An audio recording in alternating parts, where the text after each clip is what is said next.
Yes, kwegamba nanoonya omukyala mu Uganda asobola okufitinga ekyo kyenjagala kubanga natuula ne producer wange nangamba omanyi tukole ekintu tuwaana omukyala ne mukyala kigwa oyinza okuwaana ne ntunulamu nga akifitinga andaba Dr.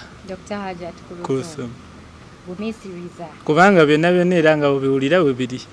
Munange doctor yali excited ku kayimba ako. I remember one day we twasinkana nangamba Hadijo nangamba ngenda kumugamba. Kati engineer we wamugamba nti akayimba ako kayimbidde mukyala we yagamba atya. Yasanyuka nnyo n'asiima. Yagamba omutuusiriza obubaka. Yes, kubanga namugamba kati bino byaffe. Abatandise okuba. Ne nkubuuze osobola okukaka omuntu okuba boyfriend ku mpaka. Ani akukaka okumuwa omukwano? Anji nkakubuuzizza bubuuzi. Tujja kutuuka wa. Nageze sirifudu naye.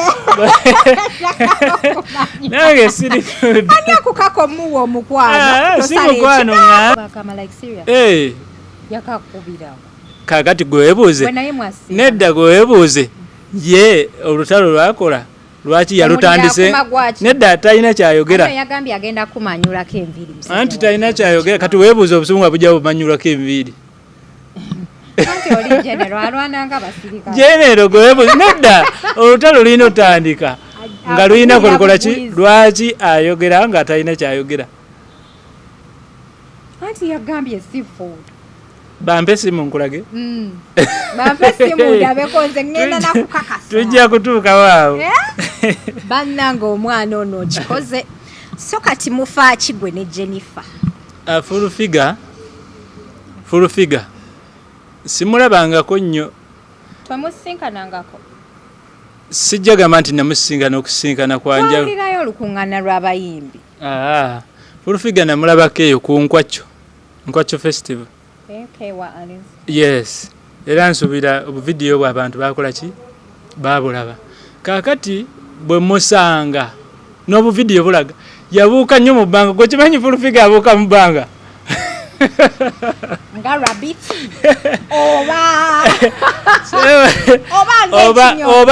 Oba kiki ekimulinya alina ekimuze eki.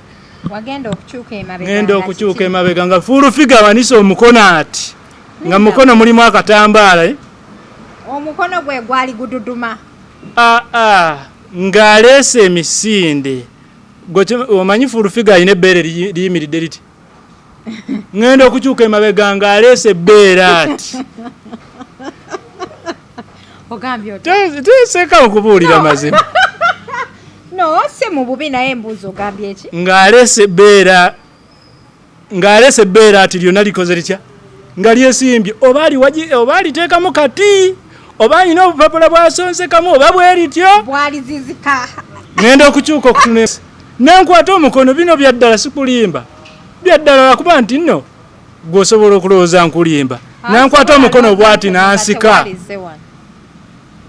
gwogamba obusungu abujjawa nankwata omukono bwati nansika nankola bwati sokolinde bwokimanyi full figure manyi okuba flying kiss yagikuba atya nga gworo oli wagwe bagikubira awo wenyini ng'olankuta omukono bwate nzikirira ku stage nanyongera endala mpola oli wana ali wana ebekkirira wali wansi nga ali waggulu ozebwa ajati bintu kadokeka kaya ko Amuletedde bana ejati Mukakaaya. That's nice, don't worry, it's fine. But I kakayanga kalunja. I'm excited, akange kaliwa. Wabula ndete kamirungi, show me other things. Nage ebirala. Oh my God. When I had to eat the ojimaze, oh my God, kasitoka. Omanyi ndono situleka.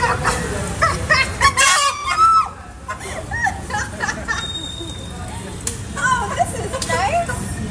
When I had to tell me to be on later. It's mine.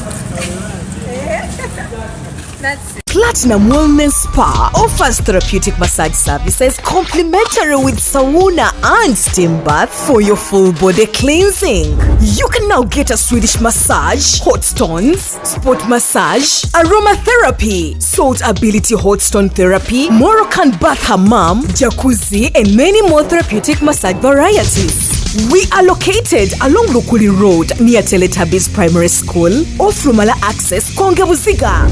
Call us on 0708-842-821. Platinum Wellness Spa, here to take care of you. Abalungi abali ku HK Media, assalamu alaikum wa rahmatullahi wa barakatuh. Tuli mu kiseera kya kisiibo. Njagala okubebaza bannaye mwebale kutulaba, mwebale kutwagala, mwebale kusubscribinga aba Platinum Wellness Spa be bateekamu omusayi kulaba nti kyetambulira ddala bulungi pozi n'aba Natural Tea Hub. Bano bakola amajaani gano gakusalako ku weight gw'omukyala alina olubuto olunene gweyagala flat tummy bakubireko bajja kuba bakuyamba, ate gwe eyakazaala ng'otidde nti omubiri guyinza obutaddawo naawe bakuyambako okubeera nti bakuwa ku majaani ago n'ogeyambisaako. Njagala okubebaza bannange, sobola kulekerawo bebaza, mwebale kutulaba. Woba oli mpya ku channel eno nyiga akagambako ka subscribe okubeera nga ojoininga show. Woba oli ku Facebook, ku Instagram, ku TikTok, ku Twitter, beera nga otufollowingako bulambalamba. In the TikTokers edition, life experiences and adventures, your latest updates and celebrity news. Olunaku lwaleero ndi ne Rising Stone. He's an artist. Ayimba bulungi nnyo nnyini ddala, and he has an amazing talent. Ndabyeko ku music we. Nsinga kumanya kayimba ka magazine. Bamwita Enki. Mwita Enki. Enki. Yes. Okay. Sense kulaba. Kali nange sense kulaba. How are you? I'm good. As you see. I'm okay. You're also good? Yeah. Okay. I'm fine. That is nice. Kale, buza kubali ku HK Media. Yes, mwenna abatulaba mbagala nnyo. Ate era nga mbalamusizza mwenna gye muli. Mwebale n'okwogira music waffe n'owange. Wow. Do you know why I'm looking at you? No. I'm looking at your hair. My hair? It's natural hair. Yes. And it is always it. Yeah. Wow. Why name Onazisobola ozikuwa enviiri. Ojja kujja ozina. Isn't it so expensive? Being expensive it is. Because you have to keep it ngaziri rolled, yeah? Wow. Abayimbi muli babbeeyi. Abamu tuli babbeeyi. Abamu. Wow. Oyina point. Abamu. So you're among the ones abalina ebbeeyi. Yeah, ebbeeyi. Gwe yefuula ow'ebbeeyi. Yeah, you choose what you like. Okay. Kubanga ebyokwefa ebyo baali badde kuba guno omulembe oleka n'okulya ne weenyiriza. Mazima. Okitegeera ekintu ekyo. Okay, tusayiza okulaba ku HK Media, bakulaba bakwagala nnyo. I've been tagged in so many videos of yours nga bagamba tuleetereko ono gaayi adija hostingako ku ono omuyimbi. Being my first time ey'okumeetinga siri disappointed bw'ofaanana ku media bwotyo bw'oli. Banna. Bayimbi banno beekolako nno make-up okyasa. Anti kyobaana kugambe waffe tuli balungi tuvuganya equity. Nyiriranga masengere. Okitegeera. So kana kayimba wakayimbira Hajati Akakaaya. Akakaaya. Yes, kwegamba nanoonya omukyala mu Uganda asobola okufitinga ekyo kyenjagala kubanga natuula ne producer wange nangamba omanyi tukole ekintu tuwaana omukyala. Ne mukyala kigwa oyinza okuwaana. Ne ntunulamu nga akifitinga andaba Dr. Hajat Kulthum. Bumisiriza. Kubanga byonna era nga bubiwulira bwe biri. Munange doctor yali excited ku kayimba ako. I remember one day we twasinkana nangamba Hadija okimanyi waliwo omwana yanyimbidde akayimba. Nangamba ngenda kakola mu challenge. Nze nno nga ndowooza asaaga nagenda okukeera enkya nga yakozeemu challenge. Anti bw'osiga ensigo g'emakungula. Kati oba yeeyo ng'olina abantu bo inspiring ab'enjawulo. So nga bw'olya nti amaaso saana mu magaziini gwe liri eriiso olimanyi. Eriiso lyage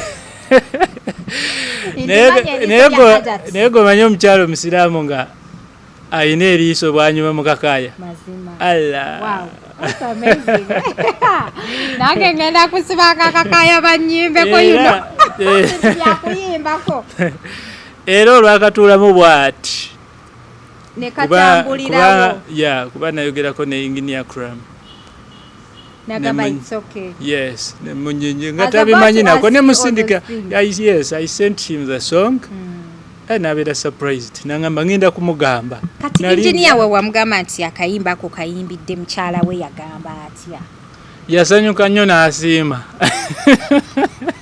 Yagamba omutuusiriza obubaka. Yes, kubanga namugamba kati bino byaffe muulabuge mugabe kubanga omwana ava eriwa waka mubasheshe oba mubasheshe sijenva naye nsobola omwesibako nange gwenyini togiraba kati ndi muula ate kati ono queen w'abasheshe of course akayimba kabeera kamusana so kati byonna nga bwe bitambula olabira ddala nga oluyimba lulwe.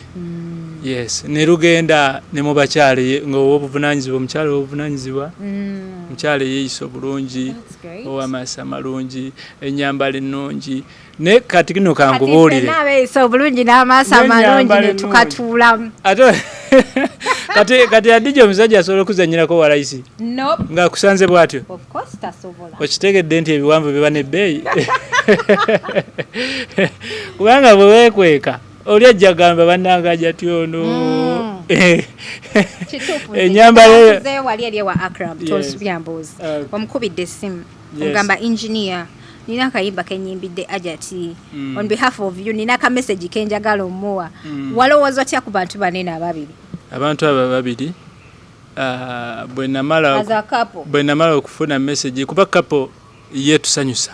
Yes, bwe namala okufuna already nali nalukola dda kati ngambula ya access ya kumugamba nti lumumpeere ne mugamba saagala wadde ki sente kubanga bino byammwe bino byammwe omukwano gwammwe kati katugwongeremu ki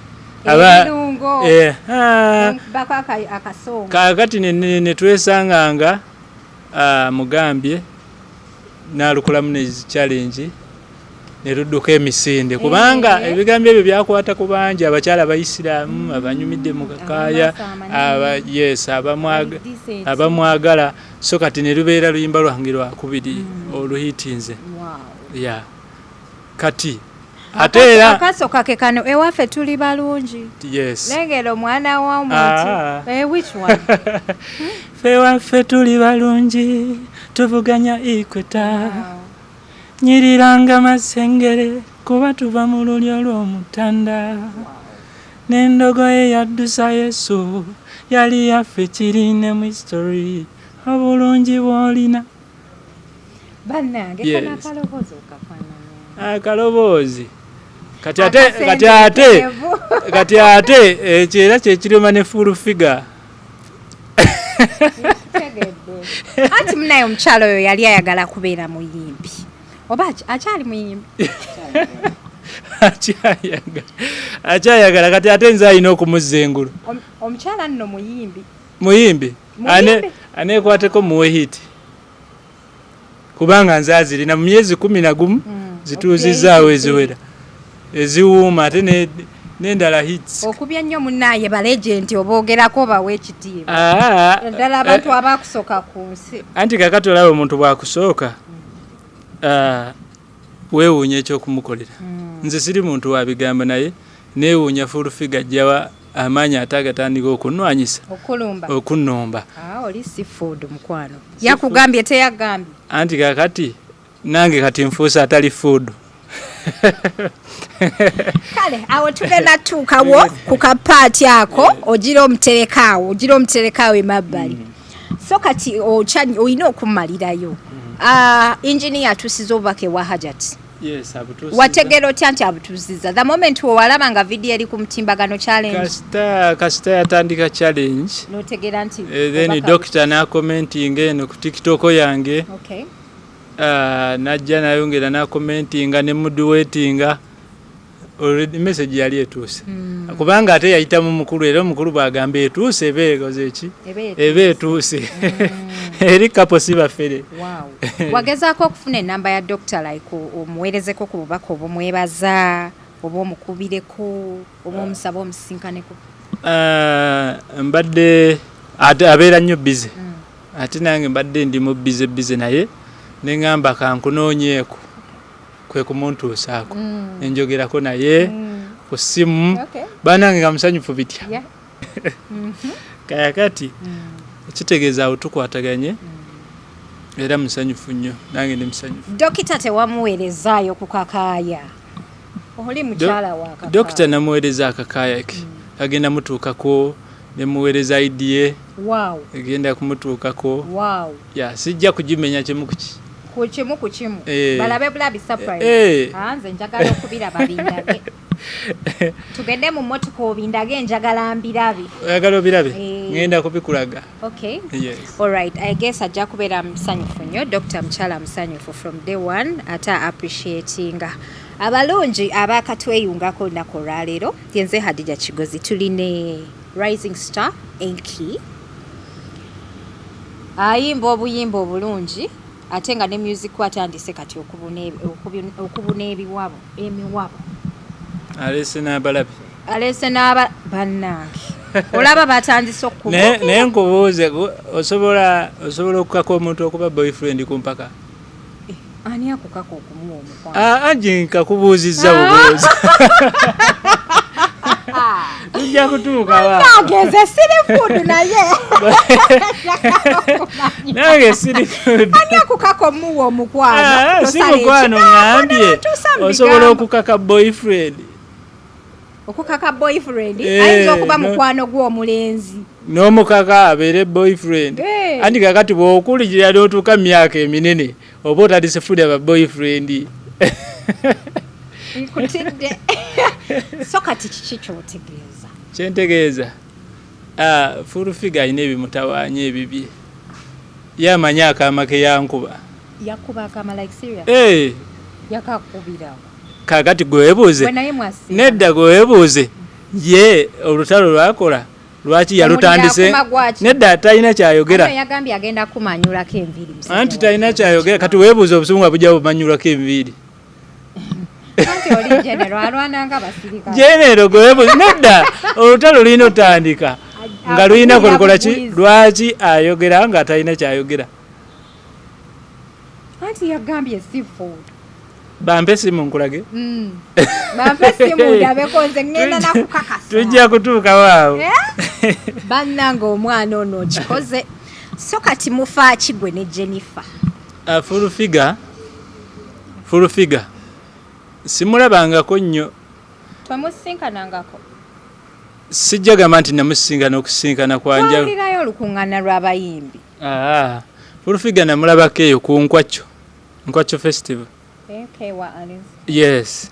Era nsuubira obuvidiyo bw'abantu bakola ki baabulaba.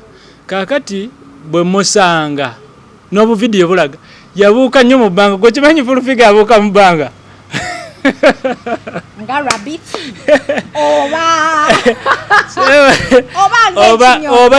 oba kiki ekimulinya alina ekimulinya yabuuka kokyalinyira ku nze. Yes. Emizimu gyali gimukutte. Out of fact bwe natuuka bwe nti yakyuka eriiso lye ne likyuka ne limyuka n'afuuka owa kataketakke n'afuuka owa green.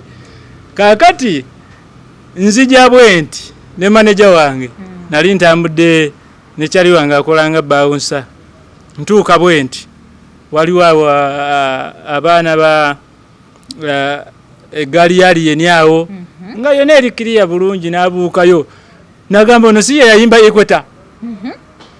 Bulijjo weekweseewogo bulijjo nkunoonya ne moga ne ntunula kubanga nze nali nkimanyi maje nga mmanyi takola ki nze n'ogamba nali manyi ti ne full figure aseka.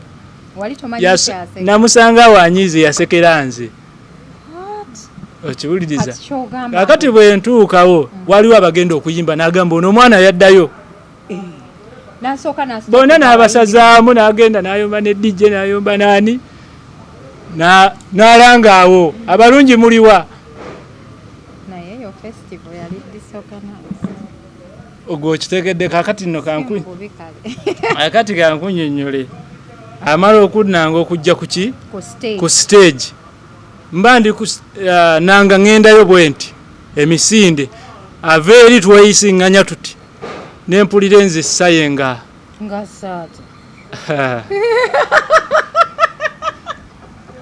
nenziruka ku stage nga omanyi vibe nenziruka kuki mu maaso eri stage gyekoma olwo abantu faye ekutte oba engeri gye yali avudde eri ewa DJ ajadduka n'aweekeramu yali tadduka namusanga awummudde awo ng'ate talina nawadde nakikuba kyonna nga namusanga ali ize nnyo yatabukira awo kati bwe ngenda nedda ngezaako kunnyonnyola bwe ngenda ku stage bwe nti mba nyimba bwe nti ewaffe tuli balungi tuvuganya equator nawulira omusinde oguva emabega neŋŋamba bafangoni soldiers mbanyizizza mbakoze eki ngenda okukyuka emabega nga full figure wanisa omukono ati nga mukono mulimu akatambaala omukono gwe gwali gududuma ng'aleese emisinde omanyi full figure alina ebbeere liyimiridde liti ngenda okukyuka emabega ng'aleese ebbeere ati teseka okubuulira mazima no se mu bubi naye embuuzi ogambye eki ng'aleese ebbeere ati lyonna likoze litya nga lyesimbye oba aliteekamu kati oba alina obupapula bwasonsekamu oba bwerityo bwalizizika ngenda okukyuka okutuna emabega neŋŋamba nfudde kubanga nze nali mmanyi mu bukambwe omukazi agenda kuyisaamu eggaalize nti njogera mazima nkunnyonnyola nkutwala walibwa okiwuliriza kati nkyuka nti dijja oluyimba nalusalira naawe nemugamba dijja lujjeeyo nenziruka bwe nti ŋŋende manziruka okudduka bwe nti ŋŋende nzikirire ŋŋenda okuwulira nkutte bw'ati Enki neŋŋamba erinnya ate aliyigiddewa n'ayitawo bw'ati n'ankuba n'aleeta omumwa bw'ati omumwa oba omunwa omumwa n'aleeta omumwa bw'ati kati gwe kolamu bw'oti nkulage akyuka bw'oti ng'olibanga agenda yaleeta omumwa bw'ati ne guyita wano baka wano mu kkutu naye ngassa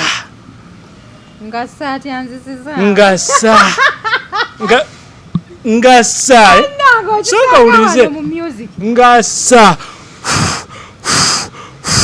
eyenzisa si abakyala abazaala tugambe ng'alinga genereeta ng'alinga tulakita tewuuma akaama keyankuba awo stage nalaba ng'ekkirira ng'eyambuka nga sikitegeera yes nankwata omukono bino byaddala sikulimba byaddala wakuba nti nno gwosobola okulowooza nkulimba nankwata omukono bwati nansika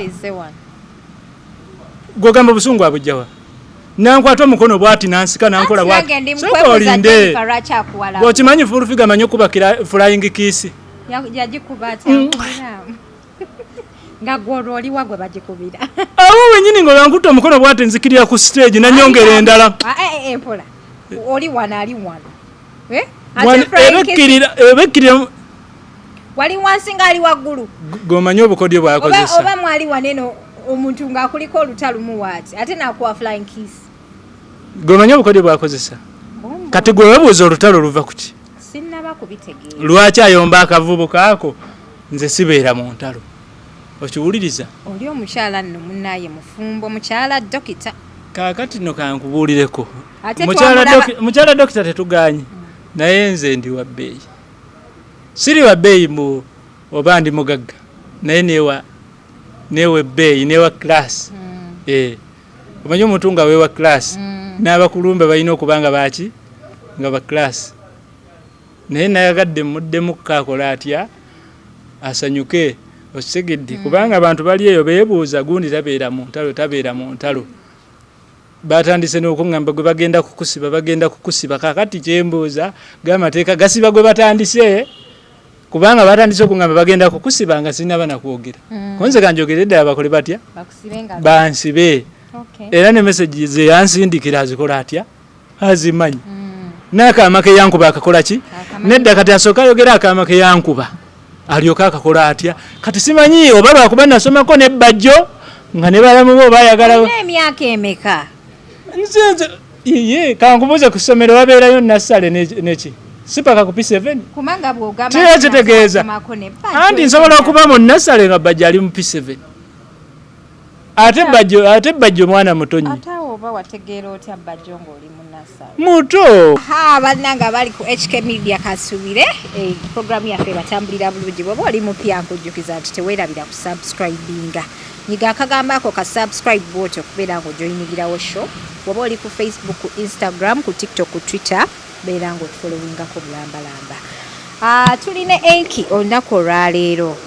on a serious note Jennifer ate nga akuwandulira omuliro like seriously buzibu ki ensonga njogeddekoko naye bw'otandika okuvaavaayo wabaawo abakubuukira baki bangi kati gw'otrendinga gw'oliko nzaaliko muntu abuukira gwe nzaaliko kubanga weewuunye full figure omanyi naawe ngoma nnene atwalaganya buli kiramu kakati yavuddewa oba okiwuliriza kakati kitegeeza buli omu alina okubuukira mubaamu ente mubaamu yagambye nabba kyeyiniza ez'embwazi kati ate gwe wagenda ddi ewuwe embwa eyambala kano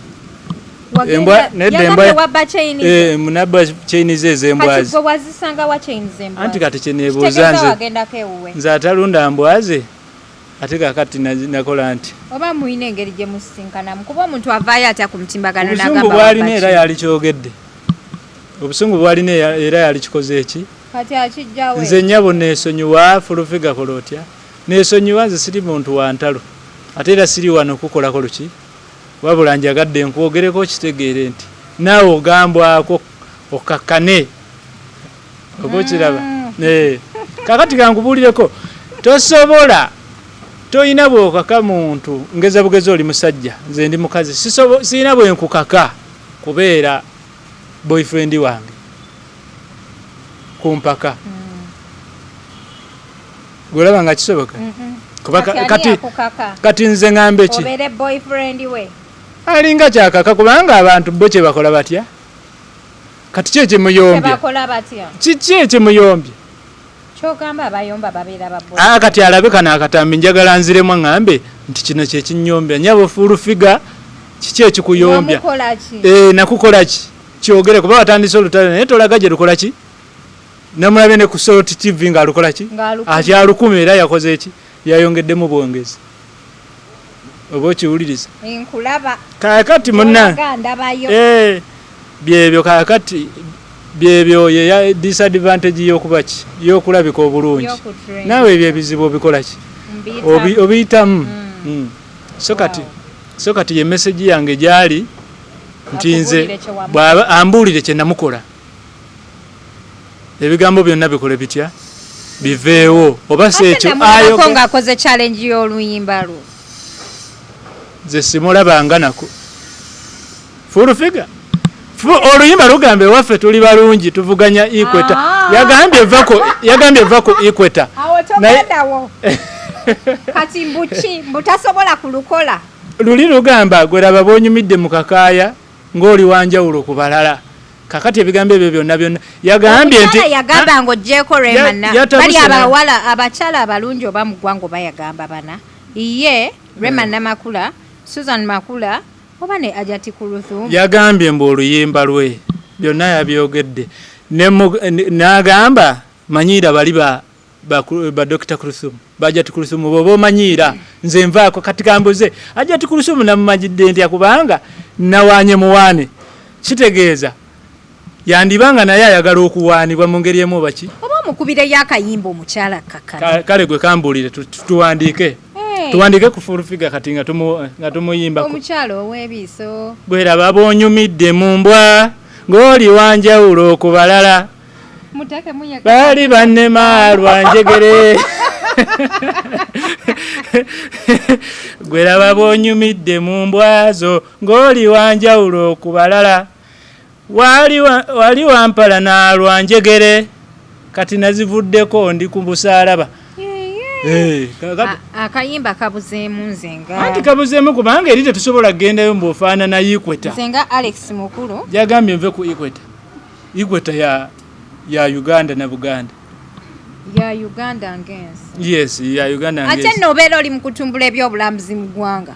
Yeah, naye kati nedda kati ngugerezaamu kati tumuwane mu kamagazini.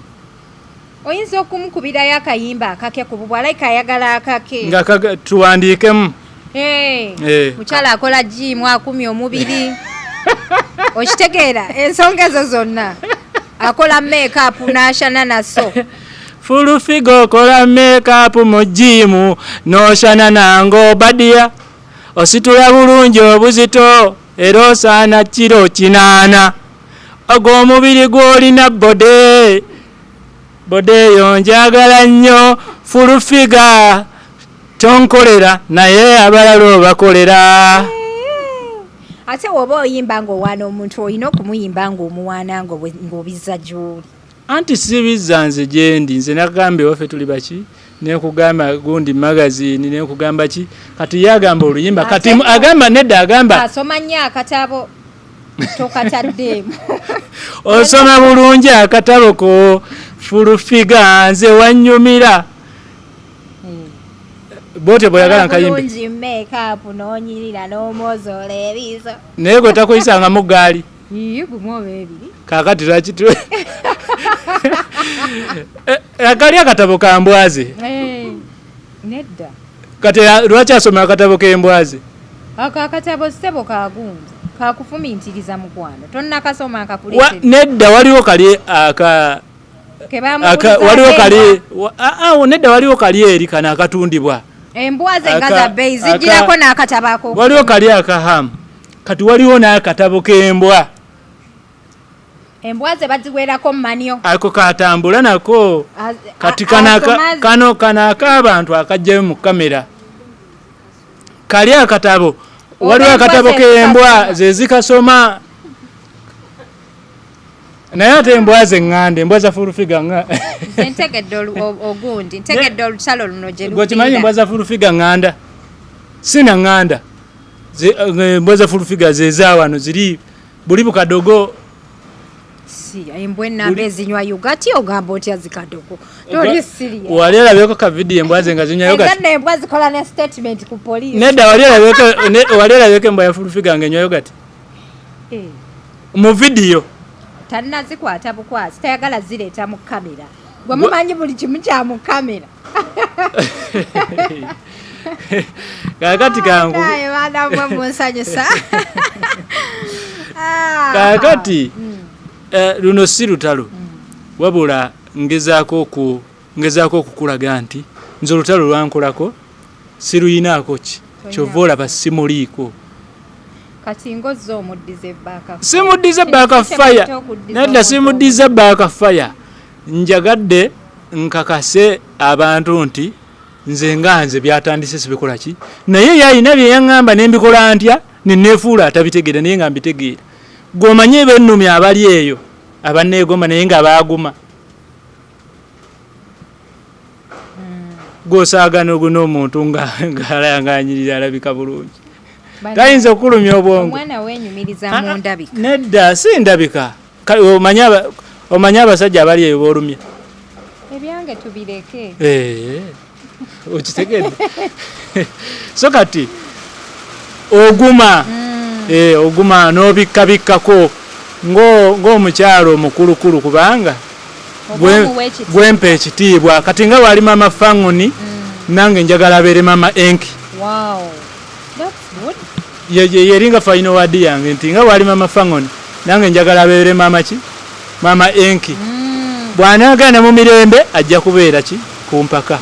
Naye bwe wabaawo ekirowoozo oba boyfriend ekyo kyo sijja kikola ki? Sijja kukikkiriza era nja kwewunzawunza nvume paka lwaliwulira ng'akoze atya ng'amatidde nga sikikoze eki nga sikiriiko sikiwadde budde. Nkitegedde. Kale kati tujja muddira mama Fangoni. Mama Fangoni message nejja mutukako si mububi akubulire kiki kye wamukola. Kati wetugenda ku music wo nga gwe olina obuyimba bumeke essaawa eno obubunya abantu emiwabo? Essaawa eno nyina ennyimba 5 zonna nnyimba nnungi naye ezisukkulumye ku zinne waazo ziri 2 lwe luli olwa Future Love programu waffe tuli balungi then na luno olwokubiri olwa magazine bweraba bonyumidde Mukakaaya. That is it. Zezo zenyimba 2 ezisukkulumye ku nnyimba endala z'olina. Okay, kati gwenga wa muyimbi rising star bizibu ki by'osinkana mu industry? Mu industry ekizibu n'akasinkana kimu kya full figure. Sibadde na bizibu byonna anti era kati omuntu era ayagala okulemesa ekyokulya aba tafuuse kizibu bwatyo bw'atandika aba afuuse kizibu. So kati badde sinalaba bizibu byonna kubanga kugambye emyezi 11 awo wendi kiba kitegeeza abantu babadde banyaniriza naye buli bweweyongerako abaaweera ebyeyongerako ebizibu. Yes. Kati abayimbi banno banene abalala bakulabye bakutegedde. Are they coming in to support you? Abayimbi abalala bali mu myaka gyange kubanga abayimbi bonna waliwo munaye wolaba omwana ng'ayimbye nze nalabako Crystal Panda yapostingako ko omuyimbi ng'ayimbye n'agamba wow n'asportinga. Kakati abayimbi abanyambyeko ali omu Spice Diana kuba olwo oluyimba lwange gye nalukolera olwa Future Love waffe tuli balungi ate ku bwereere studio ye ewaka teyanzijjaako na ssente ate y'omu ku baasooka olukolamu ne challenge. Yes, so kati anyambyeko n'abalala gye bali eyo sanga abampagira naye nga sinnakola ki sinnabatuukako kinoomu naye sijja gamba nti muyimbi bwati nti oba mubi besikale kuba sirinayo gwe nnyinako buzibu. Okay. Tulaba ekibiina ky'abayimbi Uganda Music Over Federation ekiregisters abayimbi mwoli siriimu ogendangayoko okusaba ku ssente z'abayimbi nze naakava mu kyalo simanyi na gye bisangibwa n'ekitundu bakyoga tolaba ondeese wano ongambye tugende ku Casablanca mbadde manyi tugenda wa muntu sikulimba so kati sinabategeera bulungi naye nga gundi njiwulira era kyekola kyamaanyi naye kati music nga bw'omulaba alimu emitendera egy'enjawulo bamanyi n'okugamba gundi ne gundi ali mu kategole bweti ali ne gundi kati eyo nayo waliyo abaliyo era obalaba kati kitegeeza olina okukola ennyo otuukeyo osobole okutuuka mu federation. Kati ndi mukola nnyo ndabenga amaanyi gange nange bansportinga bagambe nasaana mu federation kubanga sirabayo wa level zange oba wa myaka gyange ebbanga limaze mu kisaawe ky'okuyimba. So kati nyina kukola nnyo tewali gwe nyinako buzibu mpulira bye bateesa bya makulu. Yes. Okay. So ekintu kisobola obba ekyamakulu wadde tekinnakuyamba. Kati omwaka guno actually sijja nakutwala wala nnyo mbu myaka 2 mu maaso ejijja ogenda kwerabawa omwaka guno we gugwerako fani wakulaba asuubire ki? Asuubire music mulungi yekka kuba sirinaayo mubi. Otandika ddi tukolera concert nkirowoozaako naye schedule nogamba nze 2027 mu March I have the biggest concert. Serena. Anti kati olabe ebyange Katonda yabivuga kati ali mu kunteekateeka paka wentuukiraawo wennyini wekirina okukola ki okutuukirawo. So sijja gamba nti oba nkyawo baluddako sijja kwepima ku minzaani nyinza okugamba 2029 ate nga wiiki ejja tomanya. Tulabye ba musicians rising stars nga risingidde mu kukubagana n'okwewereza ebigambo fights eziri cheap ku social media. Bw'okikwasaganyiza otyo plant music wo atambula abantu ali mu bantu tumuwulira naye ng'ate tetunaba kuwulirako ntalo kubanga ndowooza lulayika lwe lutalo lwo olusoose ate nga si lutalo ate luliwona mukazi kwegamba sinnabitegeera ate ogamba lutalo nsonga akasonga waliwo akasonga okay. So kati saagala nnyo ntalo ntalo nsobola okuzimaliriza naye saagala nnyo ntalo kubanga sajja kulwana naligenze mu gym nenkola bunyama nentandika okubeera nenfuuka bokisa kati saagala ntalo mpujjako waba waluleeta sirudduka kuba yabaluleese luba lulina okuggwa naye nga nze siri muntu wa ntalo ndi muntu w'abantu ndi muntu ayagala nnyo abantu basically abammanyiiko abantegeddeko bakikola ki bakimanyi. Wakula ne talent oba ogirealizinze okuze? Nze nakula ne talent by the way nali ngezaako okulikodinga obuyimbayimba naye nga nabivaako kati nga sibiriiko kati lunaku lumu just of recent mama wange naŋŋamba 2023 awo ng'ali kumpi kuggwako naŋŋamba wali oyagala okuyimbayimba lwaki tokola yakayimba njagala nkulabeko ku TV mpulira amaanyi gange matono naye njagala nkulabeko ku TV kati nagamba mama wange obulamu ndaba nga butono kankoleyo ekintu andabeko ku TV nga bwayagala okundabako ku TV. Akayimba ke nasooka okukola ne kadduka bakayita love twagivaako yes ne kagamba mbuulira oba oli ready okukumenya omutima naye nze tonyumiza love tonyumiza nze love yafuuka betingi tomanya wini tomanya luzi nako ebintu bya datingi okujjako ng'ofunye samaritani nakuwa love mu ritani naye ffe tugwa mu baterebani. Wow. Yes, kagenda bwe katyo ffe love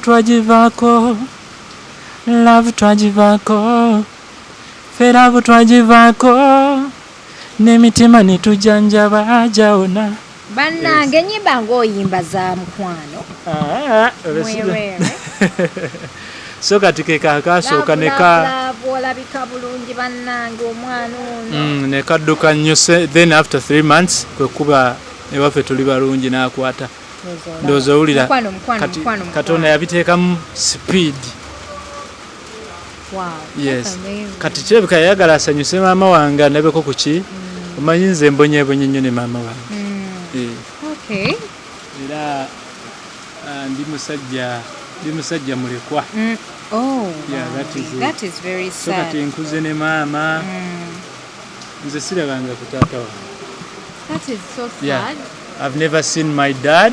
Sirabanga ku taata wange oba mu kifaananyi oba mu ki bweba mboozi katono nnyo so okubeerako sirabangako taata wange simmanyi era nze omanyi lwaki oluyimba lwaffe tuli balungi nateekamu Yesu. Nakula nnyo nga batusomesa ku ssomero Yesu yazaalibwa te nga talina taata kati nakula nnyo neteekamu eyo reflection neŋŋamba bwe mpulira oba ninga Yesu nga omanyi obwana obuto obeerawo n'ogamba naye gundi yange eringa Yesu jjukira tonnakula kubuuza maama taata naye ng'owulire olaba gwe tolaba taata kyokka abaana bala bagamba taata dadi so kati nenteekamu ki kati ate nzija ntya okwagala ennyo Obuganda oba Buganda ne Uganda kaŋŋambe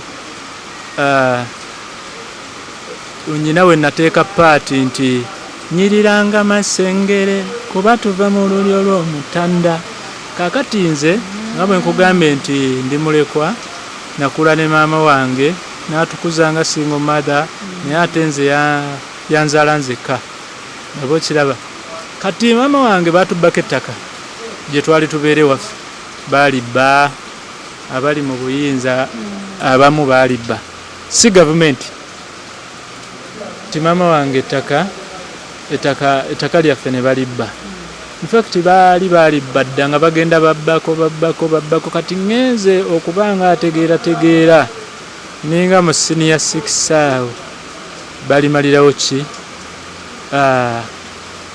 mu kulibba awo ne tugenda ne tusigazaako kapaati akaalimu enju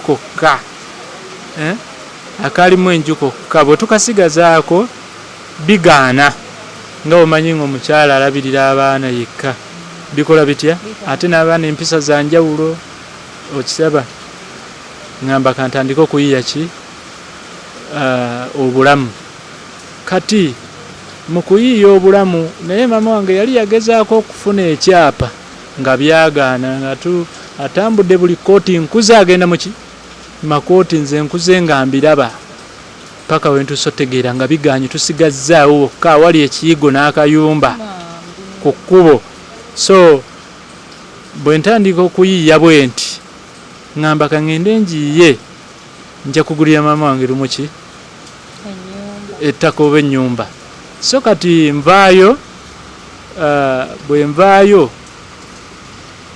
tusigala tusaba ssente Buganda Land Board okusasula ekyapa kubanga bali abalibba ettaka kyabalema okugobako nga bababuuza balagewa ebiraga nti lyabwe nga tebabirina so kati ate mu Buganda nga teriyo bubbi nnyo kuba ffe tetwabulabako ne babamma kati ne batugamba tufune ssente ezo waliwo ssente zosasula ne bakuwa ki ez'ekyapa then bwe bamala okupima naye ssente ezo zaalwawo emyaka twazisondera emyaka waliwo kasisita kange ka last born nga bwetugira bwe tukwatagana bwe tugira ne maama ssente ezo zaalwawo okuwera ne tusasula ne ziggwayo kati oba olina olinda process ekyapa kikole kitya nejjukira maama wange wesikugambye maama wange bamusindikira abatemu ab'enjawulo ab'ebiso ne bamulemwa ne bamusindikira ab'emmundu ne birema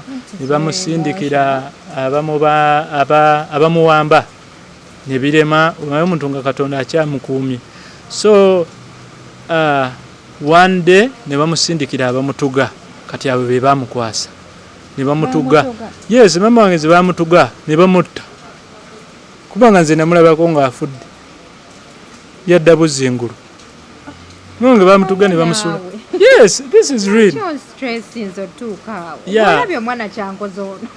naye story lwaki njagadde njoogere nti osobola olaba omuntu n'omwesiimisanga tomanyi byasirikidde akyayina egundi enkovu muneziraga okumutuga mbulamu nedda sina nkovu n'amagumba gamenyeka muno bwoba oyagala osobola omulaba nja mulaba naye naawe ontiisizza nnyo bwe bamutuga ne bamutta ne bamusuula ku kkubo ate nkunyumiza bamujja batya okumutuga nva e Kampala ngamba kangende mulabeko ngende okumulabako ze mama wange bwandabako asanyuka nnyo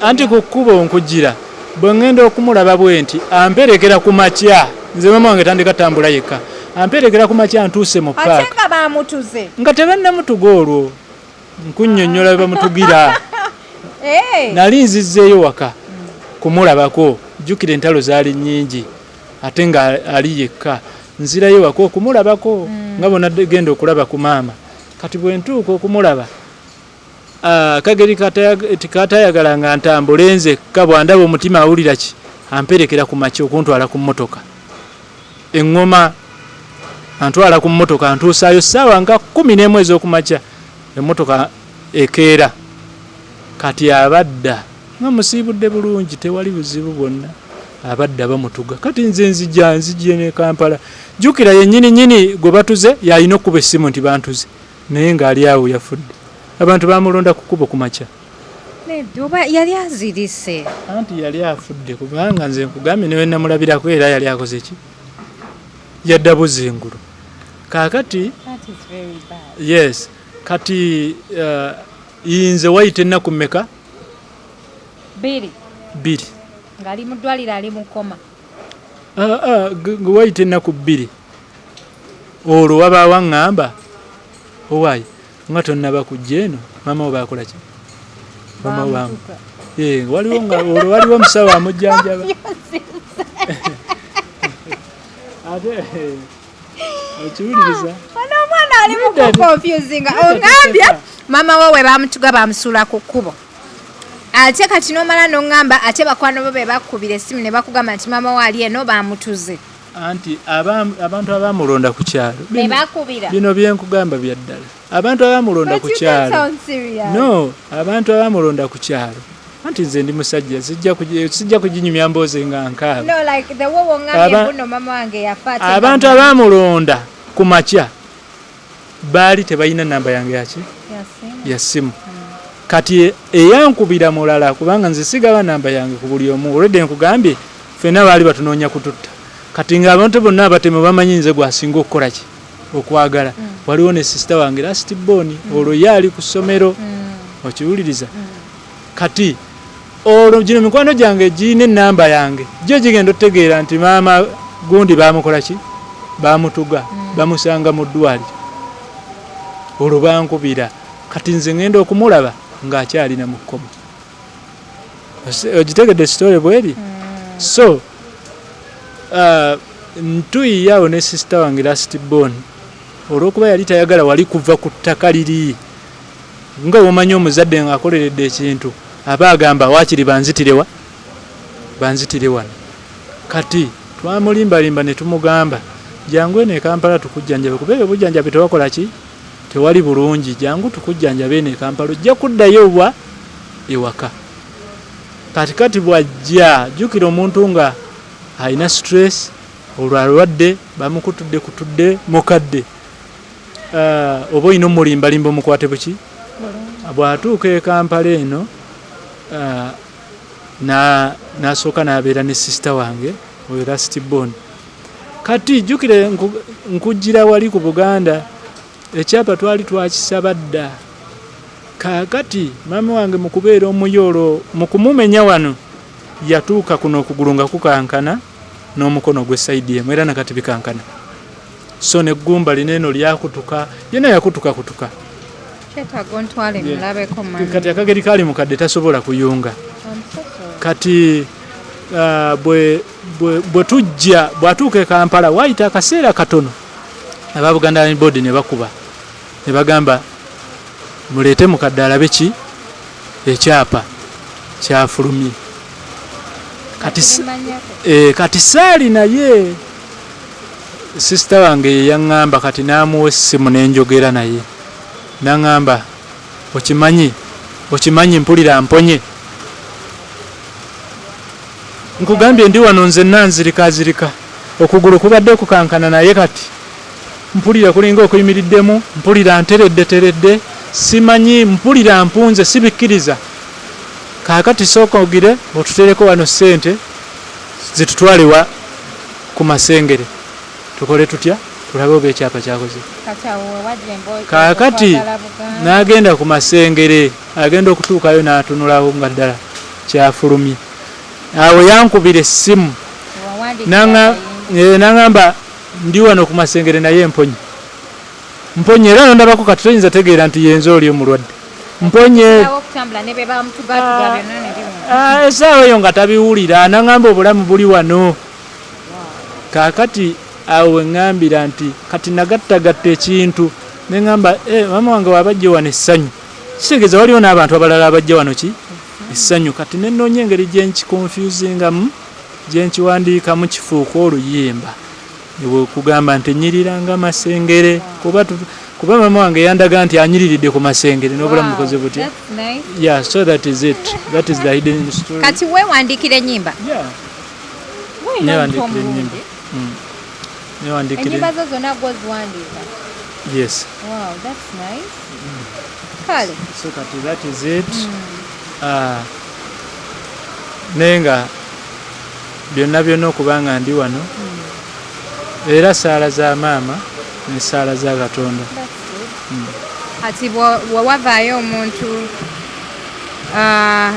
nakwesimbamu abalwana na Katonda abaalwana ne saala za maama wange n'eza Katonda kati ate si nga maama wange mulamu simanyi oba esaala ezo asobola oziyitako sobola okufuna bulungi kati obubaka bwo eri ba followers bo ba fans b'abantu abakwagala abanyumirwa music wo akakabozi kamamiwo kasose ne kantwalamu speed nenfuuka a little bit emotional nenvaako vibe neddoboozi ne likendeeramu so kati obugambo bwe liba followers bo mbagala nnyo era mweyongere okunfollowinga okuwagala music wange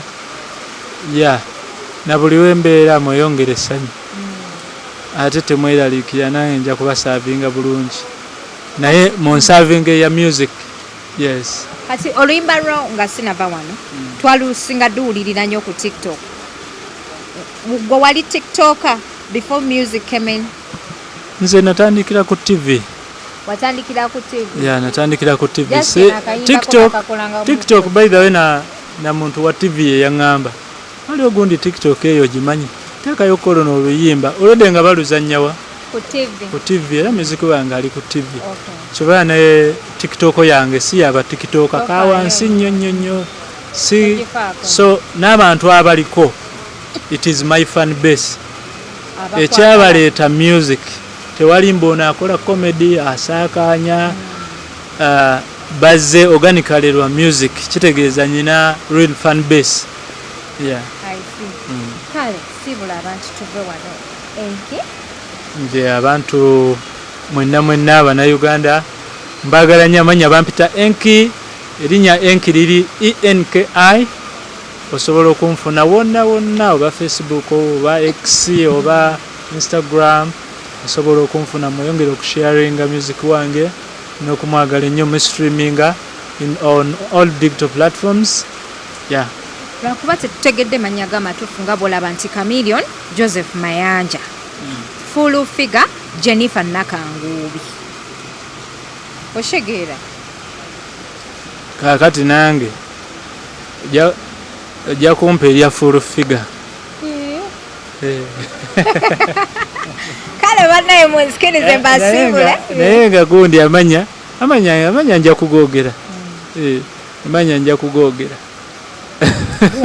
oluddako katulinde oluddako amanya nze Enki sawe nze Enki omanyi munange oba otunanga ennyaanya sooka okole kye bayita branding abantu oyogererawo erinnya nerikufuukira ate ekizibu.